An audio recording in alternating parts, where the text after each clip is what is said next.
Hi, everyone, and welcome. Welcome to the Patricia Raskin Positive Living Show, right here on VoiceAmerica.com, America's Voice. We're in our 24th year now on Voice America, very proud of that. This is the program that shows you how to turn your obstacles into opportunities and also to turn your um, obstacles into opportunities and your problems into solutions and truly make your dreams come true. All right, so today we're talking about family secrets and hidden identities. That's really what we're talking about today. And we're talking to Gail Lukasik. Gail, did I pronounce your name correctly? You got it. Perfect. Wonderful. She has a story to tell about hidden identity in her family. And her first book really told that story. And her second book, her first book was White Like Her, My Family Story of Race and Racial Passing.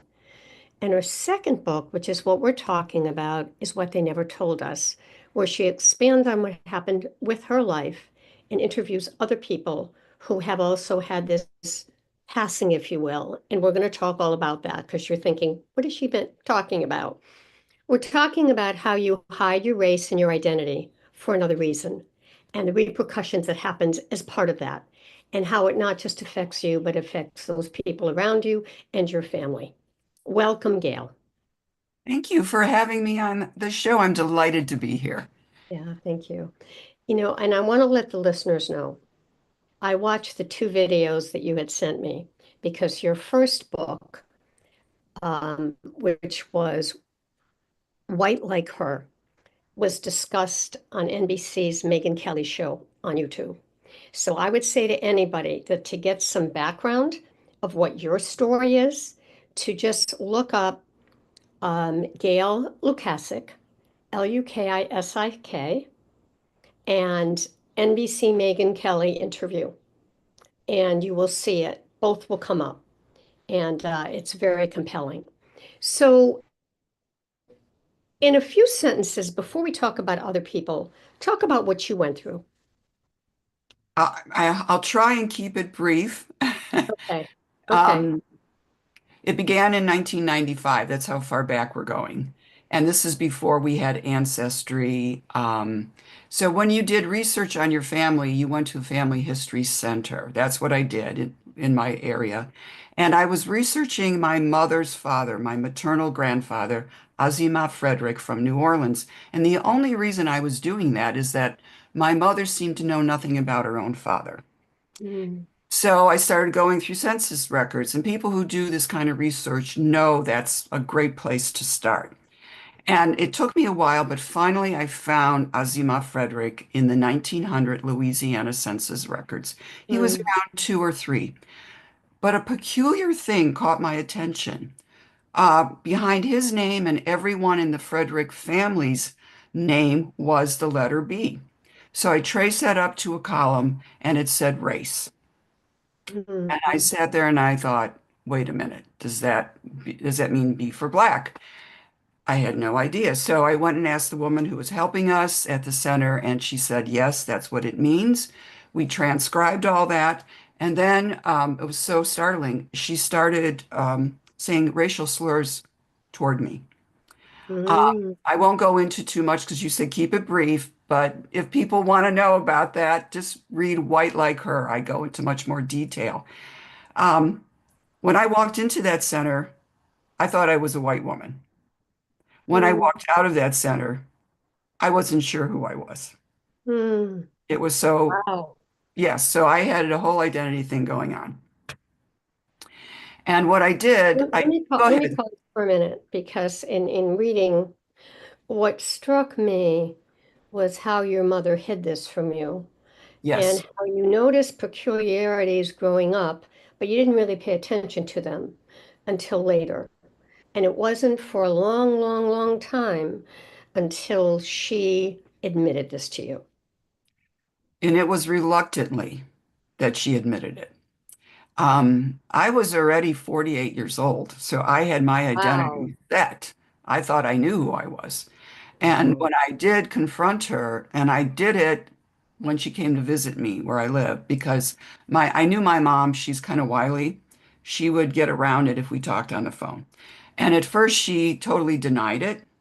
She said, I don't know what birth certificate you have, but mine says I'm white. And I Mm, actually had her birth certificate I sent to the state, and it said she was COL, which is colored. And so I mm, told her I will go get it. She said no. She got very quiet. And then she said, you can never tell anyone about this until after I die, mm, because how will I hold my head up with my friends if they. mm, mm. So I kept her secret for 17 years. Well, and let me just add, because you had to keep her secret, right? And Yeah. she kept the secret, let's look at how the snowball effect is that you really never saw any of her family because if you had, you would have found this out. Well, okay. I saw the passable, I'm putting that in quotes, Interesting. members of her family. So my grandmother could pass. Her brother, I never met her brother. I did meet her sister. She was passable. So, my mother was mixed race. I want to think, and don't forget, she grew up in New Orleans, Creole community in New Orleans. So there are certain members that were passable that we were allowed to meet, and others we just didn't meet. So her father was black. Well, I would think I've never seen a photograph of him, but I did see his grandfather. So I would say, again, mixed race. So, Yeah. but we all know historically in the South, if you had one drop of black blood, that made you black. So on documentation, they were listed as black. Hmm. Hmm. And we see this with other races too. Yes, You can say I'm something else, but if you have anything in your family, it's not just, it happens with other races, which is unfortunate. yes, Um, definitely. yeah, and the reason I say that it's unfortunate is because it doesn't allow you to fully appreciate, I think, who you are and understand Yes, where you came I from. felt my mother was hiding her true self. And what makes this for me especially poignant is I only had one sibling, and I asked if I could tell my brother, and she said no. Oh, Yes. So I had to keep the secret from him as well. and he looked also white. Yes. My father was, I always joke, I think my mother found the whitest man in Ohio she could find. Interesting. So interesting. So you and your brother never talked about this.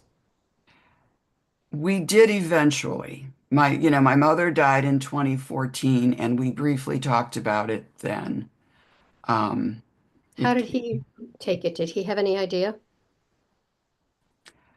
um, no, Hmm. yeah. Hmm. He, I want to backtrack a little bit. We didn't talk about it right away. We talked about it later. I'm trying to put this all together. I recently Hmm. lost him about a year and a half ago. Hmm. So yeah, it's been really tough. But eventually we did talk about it. He didn't know. Um, but at that point, a lot of other things were going on in our personal lives, so it didn't take up center focus at all. Mhm. Mhm. Yeah. Yeah, and it's interesting. What's interesting about this, Gail, is how you decided after you wrote the book and you talked about it, and we'll talk about the family because you brought the family on television too, which was fascinating. But I think what's interesting is how you decided then, you know what? I'm not alone. And what I'm going to do is find other stories. So what you're doing is opening this up so that it's no longer a secret with your family, but now you're bringing this out in the public because as you know, you weren't alone. There were other people who went through this. And having said that, I was telling you during the break that I watched this movie with my daughter called Passing. And it's a historical drama, and it follows the intertwined life of a Black woman and her white passing childhood friend, right? So that she wants to be white and presents herself as white. It's a very good movie. I would suggest people watch it. Again, it's passing. I'm not sure which streaming it's on, but you can certainly find it. Yeah. Patricia, what happened after White Like Her came out and why eventually I wrote What They Never Told Us was suddenly, after I was on PBS's Genealogy Roadshow, then I was on the Megyn Kelly Today Show, I received, I'm not exaggerating, an avalanche of emails from strangers, not just in the United States, but from all over the world. Wow. And they were writing me, some would just talk about, they had members in their family who had passed or whatever.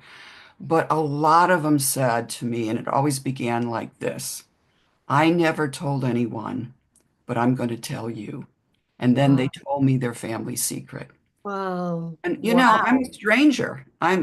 But somehow they connected with my story. So, this kept going on for years after White Like Her came out. I don't receive so many now, but back then I did. And that's when it occurred to me, maybe I need to write a follow-up book. Like, as you said, interview other people with family secrets so that we get that out there and people don't feel so traumatized by some of these secrets. Mm-hmm. Gail, we got to go to break, but I want to ask you something. I'm fast forwarding it a little bit. Do you think today, I mean, we're in 2025, people might listen to this interview in 2 years from now. We're in 2025. Do you think with everything that we've been through, with racial equity now, there's a lot in that's going on with race, and there always is. Do you think this whole idea of passing, or someone who is black passes for white, do you think it's as common or it will be as common in our generation or the next generation, like the kids coming up now? What do you think? Um, I think maybe not as common. We have to look at everything historically. When my mother was passing, it was during Jim Crow South. And so Mm, there were, I mean, she couldn't eat if she, declared herself, she couldn't eat in certain places in a restaurant.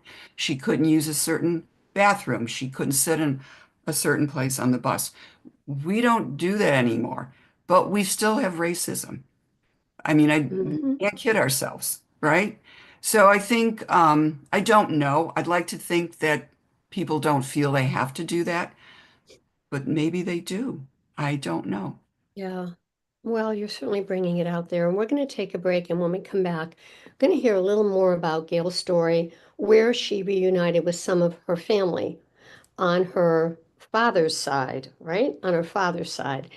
No, And my then mother's side. on your mother's side. Yes. Okay. And then we'll come back and we'll talk about the new book and some of the amazing stories she's heard from other people. And Gail, if people want to get the book, where do they go? Well, of course, Amazon, Barnes and Noble, anywhere where they sell books. And I think Amazon has it selling for they've discounted it, so it's selling at a great price. I don't know exactly what it is, but yeah, I would check that out. Can people write to you? Absolutely. And I love receiving people talking to me and sending me what they think. And So what just through where my would they? website www.gaillukasik.com.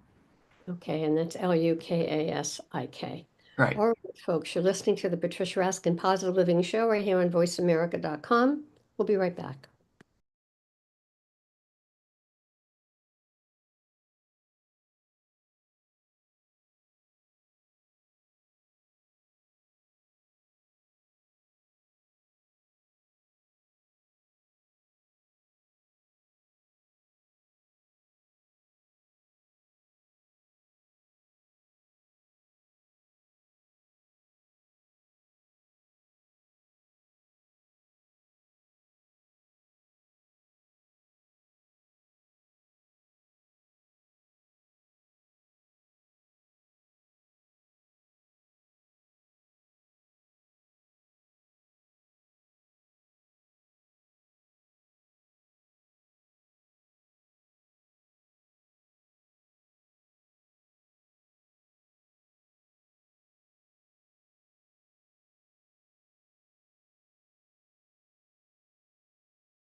Hello, everyone.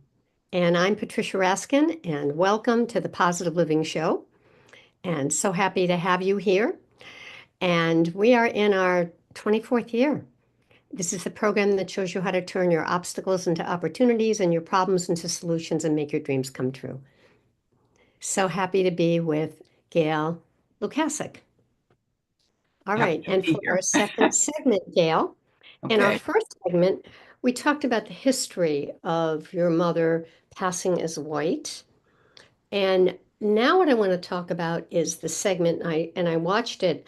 I'm really suggesting to everybody that you go onto YouTube and you find these videos. It was on Megyn Kelly, 2018. It was on your Yeah. first book. What was the name of your first book again? White like her.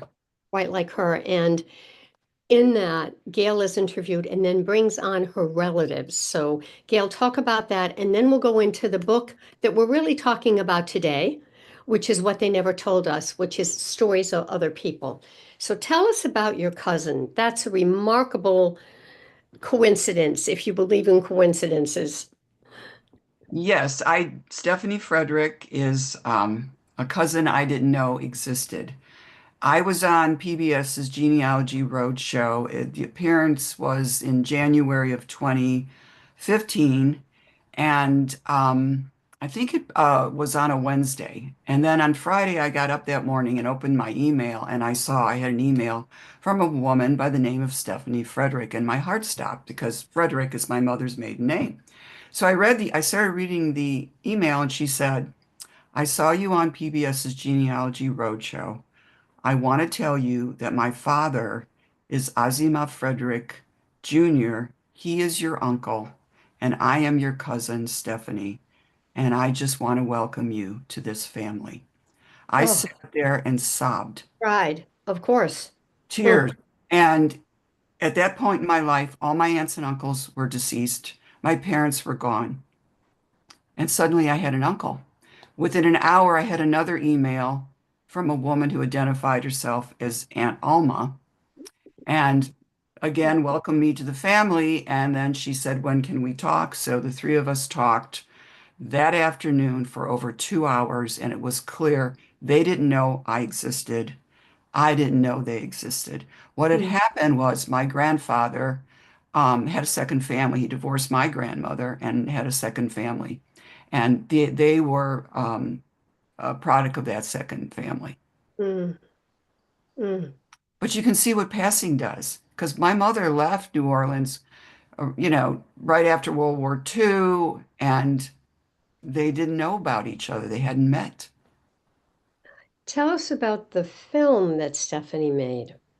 She made a film which actually aired that same week. I was on the Roadshow about passing, I think it's called Light Girls, if I'm not mistaken, and it was about women who could pass for white. And Mm. it was a stunning documentary. And if anyone wants to watch it, I would encourage them. But yeah, I just was, she's a filmmaker. So here we are. Wow. And I should Your say your they first decided, cousins. Let me yes, just ask, but there was a second family there. So are you first cousins? yes, because we had the same, I assume we had the same grandfather. So yeah, they had, my grandfather married a different woman, so they had a different grandmother, but we had the same grandfather. So, Mm. that spring of 2020, 2015, they had a huge welcome home party for me in New Orleans. So my Oh, husband and I flew in, and Stephanie filmed most of it. oh, Uh, it was incredible. And I sat at a table with my new uncle Fred and my two new aunts, Alma and Brenda. And I had just lost my mom about a year ago, and I kept staring at them because they look so much like my mom. mm, Was like she was there with us. mm. Wow. Yeah, Yeah. I bet just in hearing you, I bet you are just so happy that you've done this I because am. it's helped you, but it's helped thousands of other people. Yes, and when I started the interviews for my new book, What They Never Told Us, I did them on Zoom, like, we're doing. And the people I interviewed would say to me, "Well, I don't have to explain everything to you because you already get it." So I Mm, felt like they were more open with me because they knew I had gone through the same thing that they were going through or had gone through. mm. You also told me during the break that you started to get just amazing letters from people sharing their personal stories. Yes. And many of them started with this. I haven't told anyone, but I'm going to tell you my Mm, secret. And mm, sometimes they were about a racial secret. Sometimes it was they found out they were adopted. They didn't know what to do. Sometimes they found out they were a product of an affair. It was mm. those kinds of things. But um, they didn't really ask me for advice. It was more, I just need to share this with someone. Yeah, yeah, and they I felt you answered understand. everyone. Yeah, I answered everyone. Wow, isn't that something? And then of the ones you answered, some of these people you interviewed for this second book, which is the book we're really talking about now, which is what they never told us. Um, Only one person. What happened was I started afresh, and one person had sent me through Facebook private message, and her story, Jane, is in the book. And what she wrote, she knew about White Like Her, the book, and she said, I'm aware of White Like Her. Have you ever thought of writing a book from the point of view of the family that's left behind by the passer? Because if Mm. you're interested, I have a story to tell you. Wow. And she also sent a photograph of her and her sister sitting side by side with two of their children. And what she said to me, one day my sister and her husband decided to be white. Hmm. So her story is in the book. It's extremely moving and rather tragic and sad Hmm. because the sister, once she decided to be white, Jane never saw her sister again Hmm. until their mother was dying. Hmm. Wow. Yeah. Amazing what secrets do, isn't it? Yeah. Hmm. Wow. What did you what did you learn most, Gail, from writing stories of other people? Um, think I sort of knew this, but it just reinforced what I thought is that when we keep these family secrets, and I am very aware that in many cases this was, mid 1900s, 1960s, 70s. Right. We had different social mores, right, back then than we have today. So the parents who make these decisions thought they were protecting the child or protecting themselves. So I knew that. But what happens when you find this out as an adult is that there's trauma. There's trauma involved. There's trauma of, okay, if I'm not the person I thought I was, then who am I? How do Mm, I reconstruct yeah. my identity? And trying to understand why your parent or parents kept this secret from you. In some Mm, cases in the book, it's a racial secret. Not always, but in some cases, I have some stories like that. So it's traumatic for the parents as well who kept the secret. mm. In many cases, it was in their minds, for good intentions. And in most of the cases, did the secret come out? I mean, did the parent talk about it with the child or whoever it was? Was it discussed? Okay. It's different for different situations. Right. A lot of the stories in my book, the adult child found out because they took a DNA test. So it was Mm, a shocker. A few cases, there was an emotional moment in the family, though they were adults, and the parent or parents just burst out with the secret, which is sort of mm, surprising. Actually, I don't tell her full story, but I have a very good friend. I give part of her story, and I don't think she'll mind me talking about it because she's in the book. Her name's Linda. She did not find out she was adopted until her mother, who she thought was her biological mother, had Alzheimer's. And they were at a bank doing some kind of transaction, and my friend wasn't doing it right. And her mother looked at her and said, I don't know why I ever adopted you. Oh, That's how she found out. mm. Yeah, but there are other stories like that in there. Yeah, so it's a complete, as you said, shock and surprise. Yes, you're going along in your life and you think, this is who I am. I've formed my identity. I've Yeah. based my family on it, and then it's not So, true. so Gail, let me ask you this. Do you think it's important in order to move on in your life and also the people that you interviewed, to forgive, to be able to say, look, this wasn't right, but I know why my parent did this, and really empathize and understand, even though it hurt, even though it would have been much better if you had known. But do you think it's important to forgive and how that works? I do.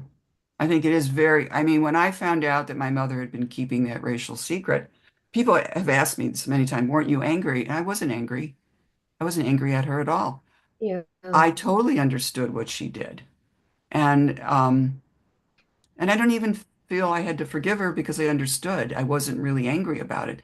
Though other people in the book some people were angry and they did forgive eventually. I think that's part of your healing process Hmm. is Hmm. to understand why your parent kept it from you and then to move on. Not everyone had a chance to do that because some people found out after their parents were deceased. Mm. So they don't even get any answers. They can't even talk to their parents. And that's really hard. I think that's very hard. I think it's very difficult. At Don't least have I a could talk child. to, well, I could briefly talk to my mom. She talked to me the day I confronted her. And then after that, when I tried to raise the issue with her, she was like a vault. She would not talk about it. She would change the topic. Hmm. Because she could have told me so many things that I wanted to know. Why did you decide to pass? How did you do it? Yeah, Um, but then I think, had she told me all that, I probably wouldn't have written White like her. that's right. Or the second book, Or I the think second you book. told us, Two Yeah. Stories of Family Secrets and Hidden Identities Revealed. And we're going to talk more about the stories of what other people told you when we come back from the break. You're listening to the Patricia Raskin Positive Living Show right here on VoiceAmerica.com. America's Voice will be right back.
Hi, everyone, and we are back.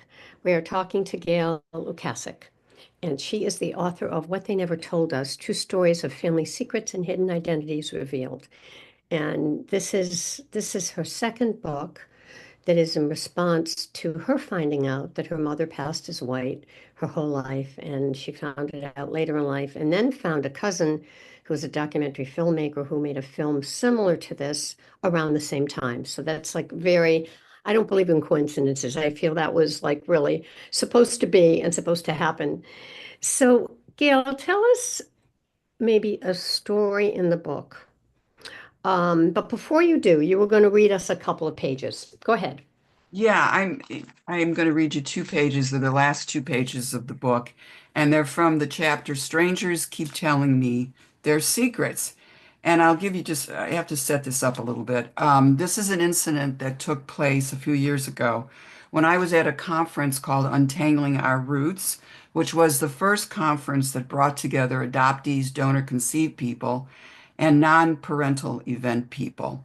So it's the first day of the conference, and I'm sitting at my author's table, about an hour or so, and I'm about ready to pack up and leave, and this is what happened. Suddenly, as I'm packing up, a woman is standing in front of my table, maybe in her mid-30s, though I'm a terrible judge of age. Brown hair, casually dressed. There's an edge to her. Her lanyard is twisted, so I can't see her name or what state she's from. "You're the reason I came," she says emphatically.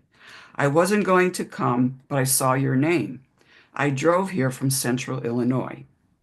From the intensity of her gaze, the way she leans in, her hand resting on one of my books, I sense she desperately wants to tell me something. I'm both pleased but wary. My mother's story sometimes elicits unexpected emotional reactions from people. The woman's gaze drifts away toward the DNA Angels booth as she gathers her thoughts. I wait. Then she looks at me and begins to tell her story. "2 weeks ago, I got my DNA results. Shocker. My dad's not my dad. I asked my Mm, mom about it. At first, she wouldn't tell me. Then she did. It happened while she was separated from my dad. She had an affair with this guy she knew. She thought she couldn't get pregnant. I guess she was wrong. I'm just glad my dad's no longer here." "Do you know who your birth father is?" I ask. After almost 2 years of interviewing people who've had these parental discoveries, the question comes easily. She scoffs. "It's a small town. I know who he is. As soon as I found out, I marched over to his house, knocked on his door, and told him I was his daughter. He told me to leave and not come back." End mm, of story. Her mm, mouth is tight with anger and hurt. "I'm sorry," I say. "Of all the people's stories of parental discoveries I've listened to, none of them were so recent and so raw. mm, Look, I'm a businesswoman. I run my own travel agency. People work for me. I can handle this." She mhm, pauses. "I'm not sure I'm going to stay. I just wanted to meet you. You might want to stick around and check out some of the panels," I offer, believing that the panels might help her. "I don't know. Thanks anyway." It's the second day of the summit, late in the afternoon. There's a line of people waiting to buy my book, probably because they attended my author panel. The line starts to dwindle. I look up after signing a copy of my book and see the woman from yesterday. She mm, waits until everyone leaves. "I thought I could handle this, but I can't." She mhm, starts to cry. mm, I hold her hand while she cries. There's nothing else I can do except to say, "It's good that you stayed." From my own discovery experience and from listening to others with similar experiences, I know the difficult journey that lies ahead for her as she begins putting the pieces of her identity back together. As I hand her my card, I tell her to email me via my website if she wants to talk. I mm, never hear from her again. When I mm, think about the stories in this book and the bravery of the people sharing them, I think about what the novelist Signa Nunes said at the end of her novel, The Friend. What we miss, what we lost, and what we mourn. Isn't this what makes us who, deep down, we truly are? Mm, From these splintered pieces of who we once thought we were, we heal and forge our new selves. very beautiful. Thank you. Beautiful and sad. Sad. Yes, I wonder if she ever read your book. I wonder if she saw her story. You don't know. I don't know. I wish she had contacted me. Yeah. I really do. She has your information, so you never know, Gail. You never Yeah, know. true. Yeah. I mean, I think, and I'd like to get your opinion on this. I think when we go through our hard times, and this is not my experience, but I've had other different types of experiences which have been very challenging. Um, I wonder if this makes us, I think it can go two ways. I think it can make us more compassionate, which is what you are, and more open. But I also think it can be a scar. I think it can cut us off Mm, and sometimes cut us off from ourselves. yeah. I can handle this. I'm not dealing with this. And we just go through our life. What do you think? Well, yes, I think it's how we respond and what we do. I think in the instance that I read, this was just so new for her that she wasn't processing. Yeah. But I'm so glad she stayed and went to the panels because she was meeting other people like her who work maybe further along in the process of Yeah. reconstructing their identities. I do think if you can, like you say, remain open and vulnerable and learn from it, it's not that that scar is going to go away. I don't think it will, but you can live with it. Yes. You can live with it. And Something, I just think it makes you a better person. yeah, I do too. Something I didn't ask you as we were going through all this. What prompted you after your mother passed? What prompted you to write the book? Was it like a little gnawing thing within you that said, I've got to write this? Was it someone who talked to you? Talk about that. Well, it was both. I'm a professional writer, so I write mystery novels. I've written five, so I'm always writing. But after I was on PBS's Genealogy Roadshow, I had people contact me and tell me you have to write a book about this. You have to write a book, and then it became okay. I'm a fiction writer, so am I going to fictionalize this, or should I do a memoir, do a nonfiction book. And I sort of polled the people who had written to me, and most of them said, no, tell the true story. We want to hear the true story. Don't fictionalize it. And so Mhm. that convinced me to approach it that way. And anyone who's read White Like Her or my latest book, I love doing research. So there's a lot of background material that supports things that are said, especially in White Like Her, because I go through racial designations going all the way back, because I trace my family back to 1700s, Wow. colonial Louisiana, because I was determined to find if there were enslaved people, and there were in my family, which I figured there were. Yeah, Are are there support groups around this now? Do you know? there are. And I'm going to put this out there. One of the stories in the book, Kara's story, um, she's the Salmon King's daughter. That's another story we can talk about.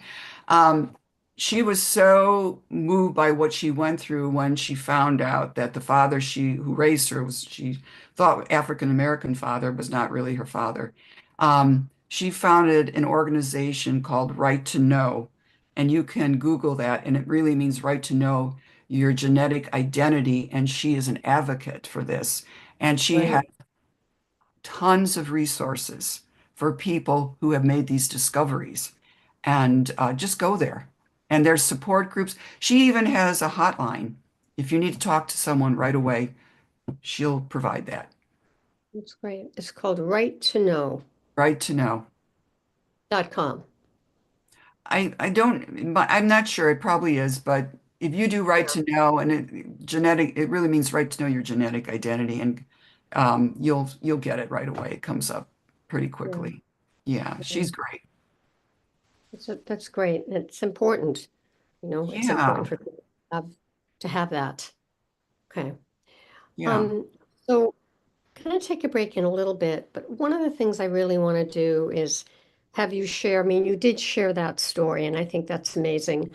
Maybe another story in the book, Okay. that you feel is important. But before you do that, as we go to break, being a mystery writer, and writing novels, do you feel that your next book will incorporate any of this? I I don't think so. Okay. I don't think so. I'm working on a project now, which is not even a mystery, but it's early days and you never know if it'll bloom or not. So you have to be very open as a writer just to see what happens.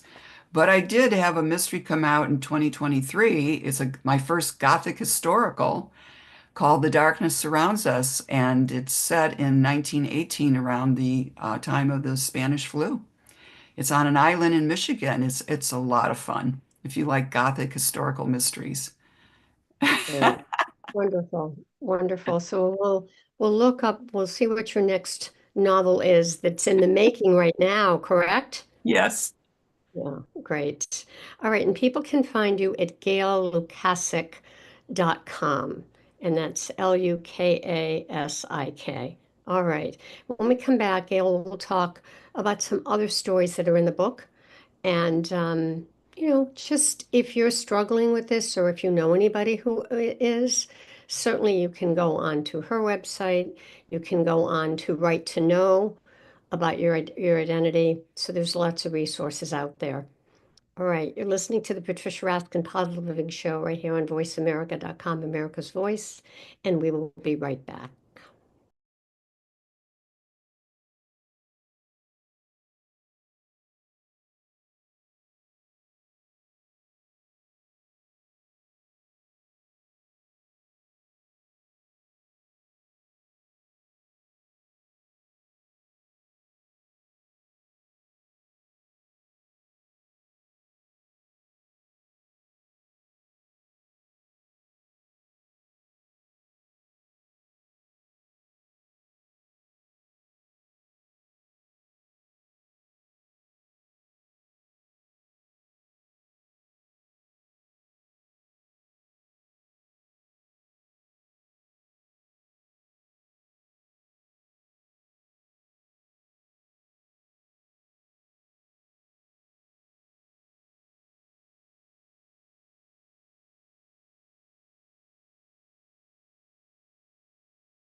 Hi, everyone, and we are back.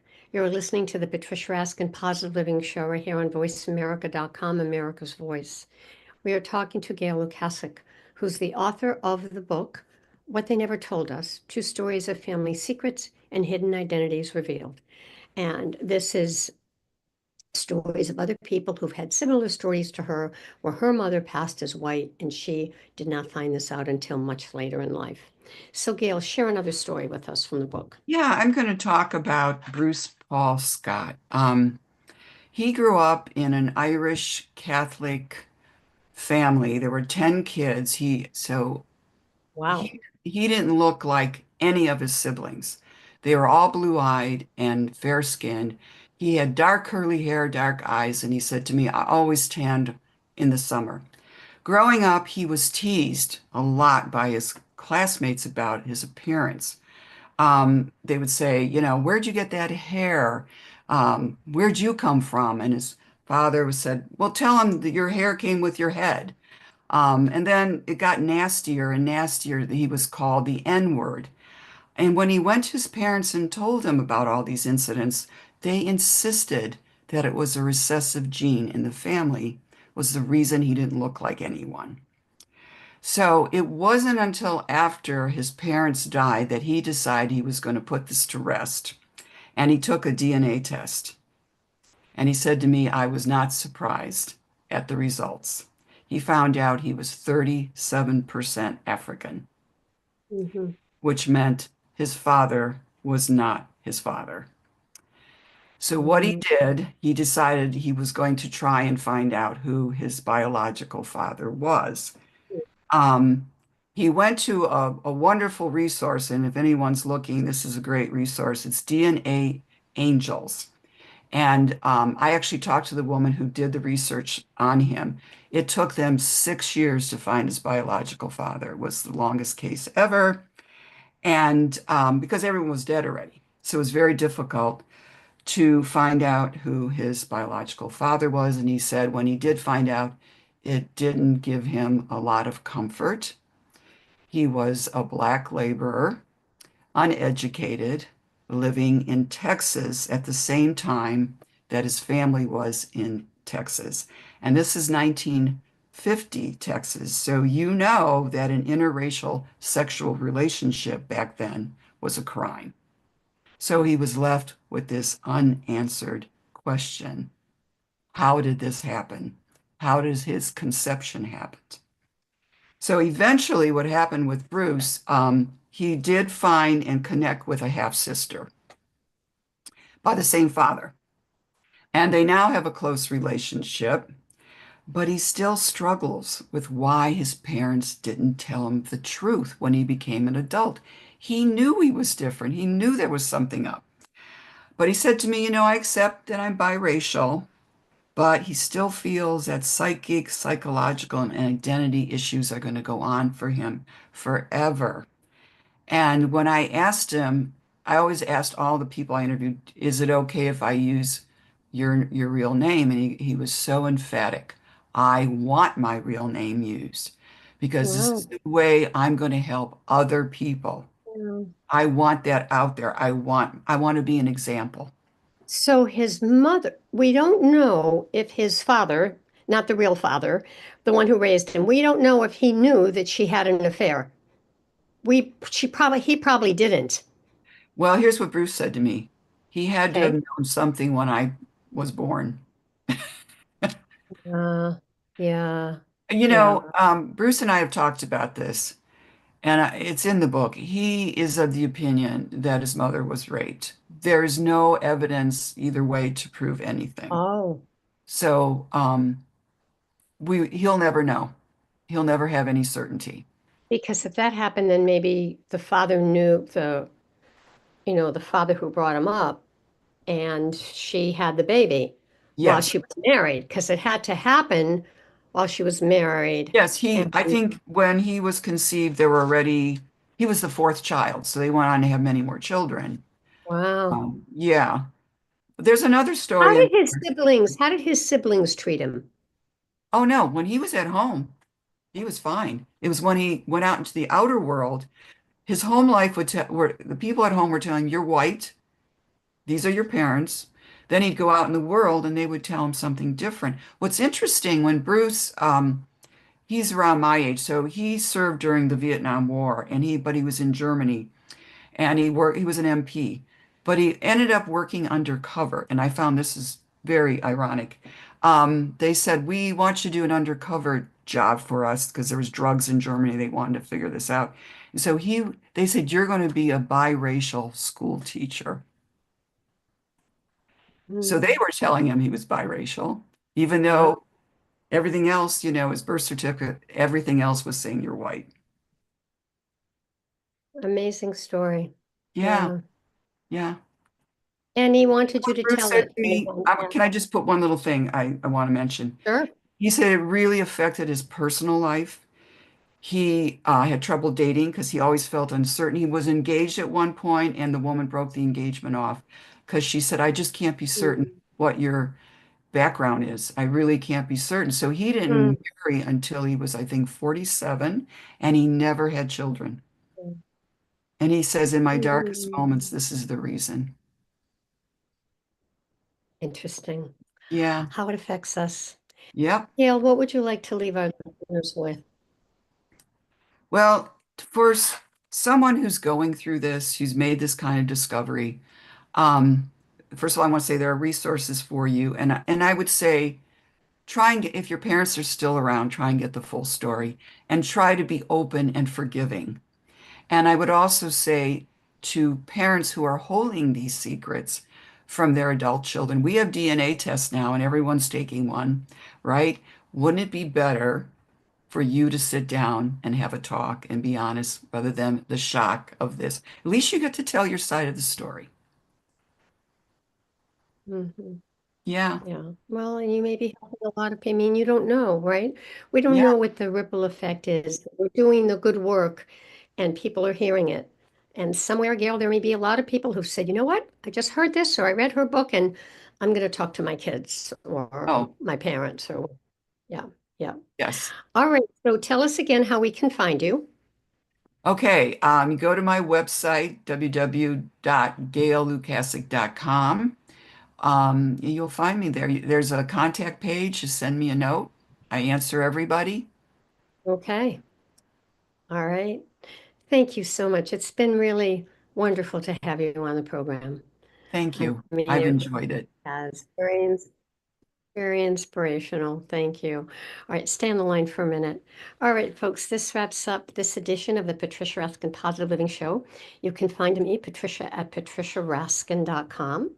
If you'd like a copy of my newsletter, you can sign up on my website again, or you can write me, and you'll see all the wonderful guests I have on each month.